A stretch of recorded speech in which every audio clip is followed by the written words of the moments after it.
आज की इस वीडियो में हम लोग अध्ययन करेंगे हिंदी व्याकरण का। और ये हमारा होगा पार्ट 1 और इसके बाद इसका पार्ट 2 भी आएगा। तो पार्ट 1 में जो है यहाँ पे भाषा, लिपि और व्याकरण किसे कहते हैं तो इन सभी के बारे में होगा। और पार्ट 2 में जो इसका भाषा, लिपि और व्याकरण के जो प्रश्न होंगे इनसे संबंधित तो उनका वीडियो होगा। तो आइए हम लोग यहाँ पे शुरू करते हैं। सबसे पहले देखेंगे ये जो भाषा है। देखिए भाषा किसे कहते हैं? जिस साधन से हम अपने विचार बोलकर या लिखकर प्रकट करते हैं तथा दूसरों के विचारों को सुनकर या पढ़कर समझते हैं, वह साधन ही भाषा कहलाता है। तो इसी के आधार पर, यानी ये जो परिभाषा दिया है, इसी के आधार पर हम यहाँ पे कह सकते हैं कि भाषा के दो रूप होते हैं। पहला यहाँ पे दिया है मौखिक, यानी कि मुख के द्वारा। दूसरा लिखित, यानी कि लेखन द्वारा। अब देखिए मौखिक भाषा क्या होता है। देखिए जब हम मन के भावों अथवा विचारों को बोलकर प्रकट करते हैं तथा सुनकर समझते हैं तो उसे मौखिक भाषा कहते हैं। ठीक है। आगे जो है लिखित भाषा। देखिए लिखित भाषा का जो परिभाषा है, जब मन के भावों तथा विचारों को लिखकर प्रकट करते हैं तथा पढ़कर समझते हैं तो उसे लिखित भाषा कहते हैं। ठीक है। देखिए यहाँ पे मौखिक और लिखित जो है ये इनके दो रूप माने जाते हैं। अब आगे जो देखेंगे ये जो सांकेतिक भाषा है, तो देखिए सांकेतिक भाषा क्या होता है। जिस भाषा का कार्य संकेतों से किया जाता है तो उसे सांकेतिक भाषा कहा जाता है।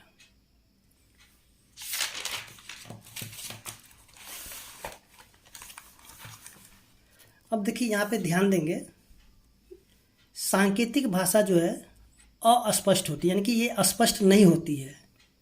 इसीलिए जो होता है भाषा के इस रूप का प्रयोग व्याकरण में मान्य नहीं होता है। ठीक है। यहाँ पे क्या होगा, ये नहीं होता है, यानी कि ये जो है सांकेतिक भाषा स्पष्ट नहीं होता है। इसलिए जो है ना भाषा के इस रूप को, यानी कि सांकेतिक भाषा को व्याकरण में इसका मान्य नहीं होता है। ठीक है।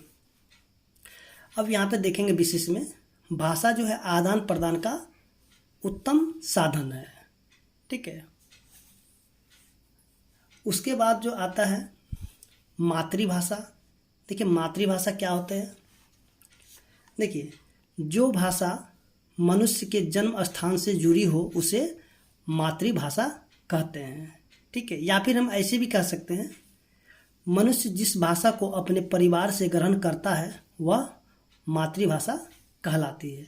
जैसे में हम देखेंगे कि बच्चे की माँ अगर मराठी बोलती है तो वह बच्चा भी मराठी सीख लेता है, या फिर बच्चे की माँ अगर पंजाबी बोलती है तो वो बच्चा भी पंजाबी सीख लेगा। तो इस प्रकार के जो भी भाषा होंगे उसे मातृभाषा कहा जाता है। आगे जो है राष्ट्रभाषा। जिस भाषा का प्रयोग देश के अधिकतर निवासी करते हैं उसे राष्ट्रभाषा कहते हैं। जैसे कि भारत के लोग हिंदी बोलते हैं, ठीक है, तो ये क्या होगा, राष्ट्रभाषा। उसी तरह अमेरिका के जो लोग हैं अंग्रेजी बोलते हैं तो क्या हो जाता है, उनकी राष्ट्रभाषा अंग्रेजी हो जाते हैं। ठीक है। अब जो है यहाँ पे हम लोग इस चीज़ को ध्यान देंगे। देखिए हिंदी को राष्ट्रभाषा का दर्जा भारतीय संविधान के अनुच्छेद 343 के अंतर्गत 14 सितंबर 1949 को मिला था। इसको भी हम यहाँ पे याद रख सकते हैं। अब देखिए 14 सितंबर को, ठीक है, 14 सितंबर को हिंदी दिवस के रूप में मनाया जाता है। अब क्यों मनाया जाता है, तो यहाँ पे अगर प्रश्न पूछेगा 14 सितंबर को हिंदी दिवस क्यों मनाया जाता है, तो इसी समय यानी कि 14 सितंबर 1949 को जो है हिंदी को राष्ट्रभाषा का दर्जा मिला था, इसीलिए 14 सितंबर को हिंदी दिवस के रूप में मनाया जाता है। तो यहाँ से इस प्रश्न का उत्तर हम दे सकते हैं। अब यहाँ पे देखेंगे ये जो राजभाषा है, अब ये क्या होते हैं, देखिए जो भाषा देश के कार्यालयों और राजकाज के कार्यों में प्रयोग की जाती है उसे राजभाषा कहते हैं। जैसे भारत की राजभाषा हिंदी और अंग्रेजी है, ठीक है। यहाँ की जो कार्यालय में हिंदी और अंग्रेजी जो चलते हैं, ठीक है, इसीलिए इसको राजभाषा का दर्जा मिला हुआ है। अब यहाँ पे ध्यान देंगे कि मानक भाषा, देखिए मानक भाषा क्या होता है, विद्वानों और शिक्षाविदों द्वारा स्वीकृत भाषा का रूप जो होता है मानक भाषा कहलाती है, ठीक है। जैसे कि देखिए यहाँ पे दिए गए हैं अमानक रूप और यहाँ पे मानक रूप, यानी कि मानक भाषा के अमानक रूप है और यहाँ पे मानक रूप है। देखिए यहाँ पे दिया हुआ गए, ठीक है, गए को हम ऐसे भी लिख सकते हैं और यहाँ पे मानक रूप में इसको इस तरह से लिखा जाता है, ठीक है। अमानक रूप में नई को देखिए यहाँ पे इस प्रकार से लिखा जाता है और नई मानक रूप में नई को इस प्रकार से लिख सकते हैं, जैसे कि आप यहाँ पे और भी उदाहरण को देख सकते हैं।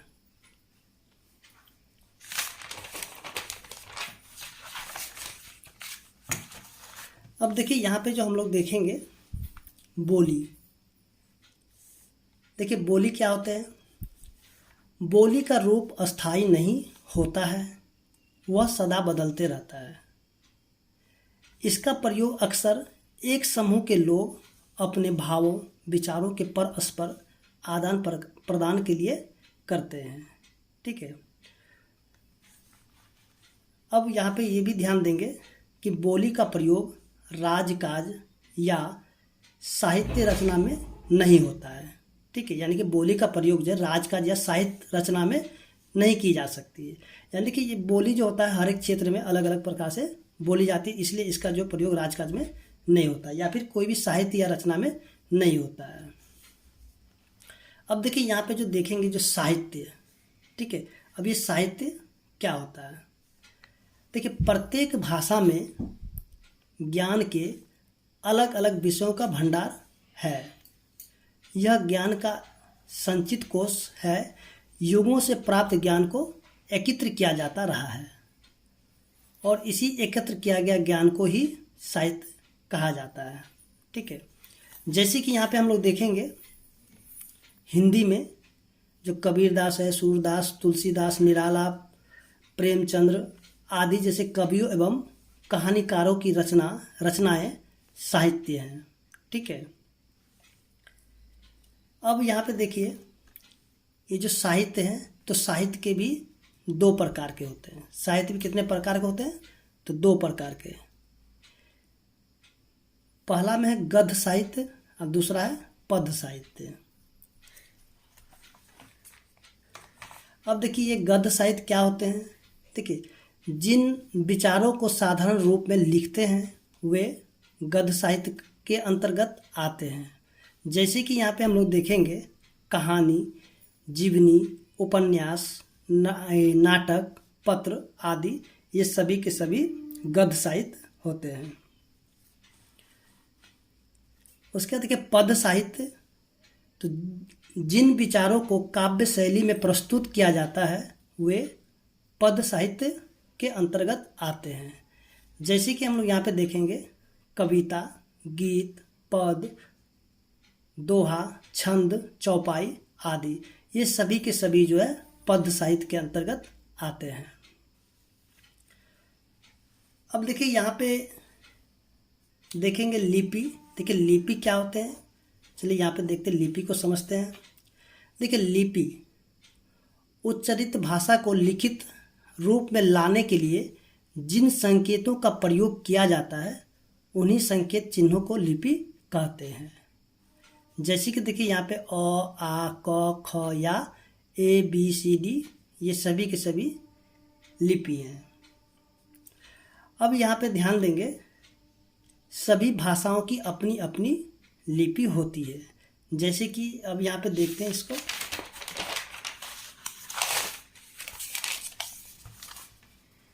देखिए यहाँ पे कुछ दिए गए हैं लिपि, और भाषा, जैसे कि देखेंगे, देखिए संस्कृत और हिंदी, ठीक है, ये भाषा है संस्कृत और हिंदी, तो इनकी लिपि देवनागरी है, ठीक है। उसके उर्दू, तो उर्दू की जो है लिपि फारसी होगा। अंग्रेजी, तो अंग्रेजी का जो लिपि होगा रोमन। पंजाबी का हो जाएगा गुरुमुखी। मराठी का देवनागरी। उसके नेपाली का होगा देवनागरी। फ्रांसीसी का होगा रोमन। कोंकणी का होगा देवनागरी। जर्मन का होगा रोमन। और बंगाली का हो जाएगा बांग्ला, ठीक है। अब देखिए यहाँ पे जो ध्यान देंगे, भाषा और बोली में अंतर। तो देखिए ये जो है पीछे का पार्ट था, तो ये थोड़ा सा वहाँ पे छूट गया था, तो इसको इसलिए यहाँ पे लिखा गया है। देखिए यहाँ पे भाषा और बोली में क्या क्या अंतर हो सकते हैं। देखिए सबसे पहले जो देखेंगे, भाषा का जो क्षेत्र व्यापक होता है, जबकि बोली एक सीमित क्षेत्र में ही प्रयोग में लाई जाती है, ठीक है। यानी कि भाषा का क्षेत्र क्या होगा, व्यापक होगा, लेकिन बोली जो एक ही क्षेत्र में सीमित रह जाता है। जैसे कि हम कह सकते हैं कि देखिए हम अपने क्षेत्र में अलग बोलते हैं, जैसे कि अगर हम देखेंगे कहीं पे भोजपुरी बोला जाता है, तो कहीं फिर आगे थोड़ा बढ़ेंगे थोड़ा सा और दूसरी भाषा, यानी कि चेंज होते रहता है। इसलिए बोली जो है एक सीमित क्षेत्र में ही रहता है, ठीक है। और भाषा जो है का क्षेत्र क्या व्यापक होता है। अब देखिए भाषा का जो है अपना लिखित साहित्य और व्याकरण होता है, लेकिन बोली केवल उच्चारण तक ही सीमित रहता है, ठीक है। बोली जो है सिर्फ उच्चारण तक ही सीमित रहेगा, लेकिन भाषा का जो अपना लिखित साहित्य होगा और व्याकरण भी होगा।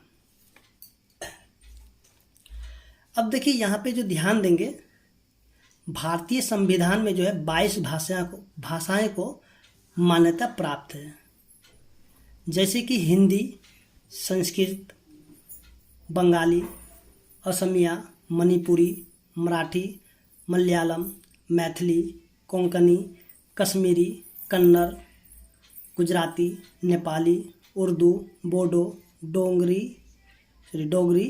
तेलुगु, तमिल, सिंधी, संथाली, पंजाबी और ओडिया। तो इन सभी जो 22 भाषा है, इनको जो भारतीय संविधान में मान्यता प्राप्त है।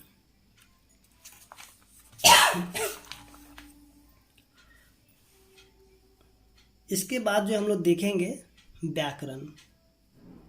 देखिए व्याकरण किसे कहते हैं, देखिए यहाँ पे ध्यान देंगे कि व्याकरण वह शास्त्र है जिसके नियमों के द्वारा हम शुद्ध बोलना, लिखना तथा पढ़ना सीखते हैं। यानी कि व्याकरण में जो है हम लोग किसी भी चीज़ को जो है शुद्ध लिखना, बोलना, ठीक है, और पढ़ना सीख लेते हैं।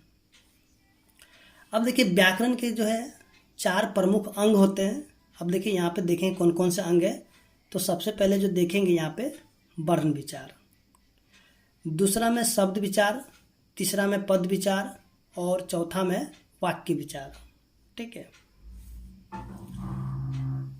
अब ये देखिए वर्ण विचार क्या है। इसमें जो वर्णों, अक्षरों के रूपों का ज्ञान प्राप्त करके उनका उच्चारण और भेद लिखने की विधि के विषय में विचार किया जाता है। जैसे कि यहाँ पे अ, आ, क, ख, ह इत्यादि, ठीक है, ये सभी के सभी वर्ण हैं।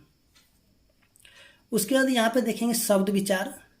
तो इसमें जो शब्दों के भेद, बनावट, उत्पत्ति आदि के विषय में विचार किया जाता है।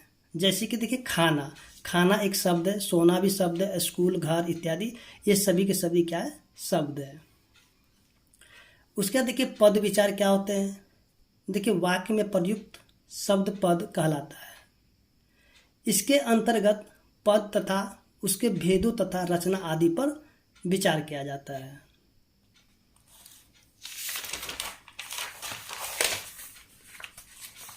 अब यहाँ पे ध्यान देंगे जो लास्ट है इसका वाक्य विचार। तो इसमें जो वाक्यों की रचना, भेद, वाक्य विग्रह और विराम चिन्हों के प्रयोग पर विचार किया जाता है, ठीक है। देखिए अगर आपको वीडियो अच्छा लगे तो वीडियो को लाइक कीजिए, और इसका जो अगला वीडियो होगा पार्ट 2, तो इसके बाद ही उसको अपलोड किया जाएगा।